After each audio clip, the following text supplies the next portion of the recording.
Hi, Father Joe. Please call me Alexa po. Totoo bang galit ang Diyos sa mga LGBT? Nasa Book of Leviticus kasi daw na kapag ang babae ay nakipagsiping sa kapwa babae or ang lalaki sa kapwa lalaki, paparusahan sila ng Diyos. Actually, hindi.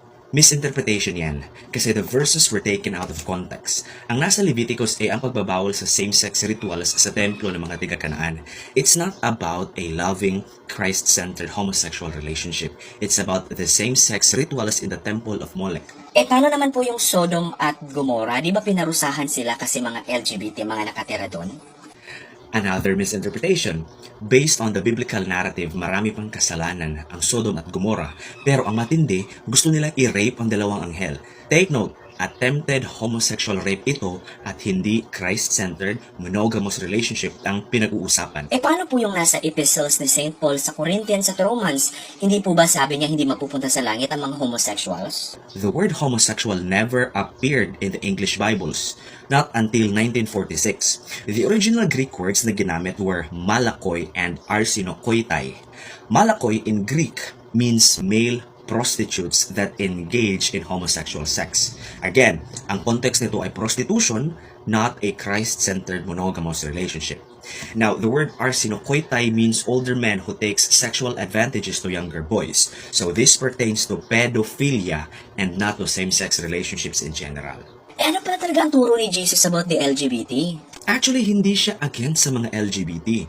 Jesus even said that some men are born eunuch or walang interest sa mga babae, while other men are made eunuchs by other men. Ito yung mga castrated male servants sa palasyo dati. Sila yung matatawag nating transsexuals noong unang panahon. Sabi ni Jesus, mapupunta sila sa langit. Wow! Sinabi ni Jesus yun? Yes, even the apostles baptized a eunuch in the Bible. What's more interesting is that according to modern scholarship, Jesus affirmed a gay couple. Di nga.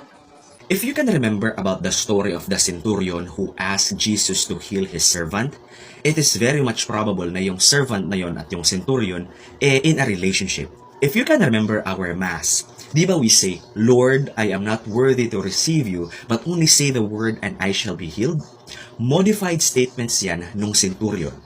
Now, if this is true, then we are reciting a gay man's faith to Jesus that Jesus will heal his lover, di ba?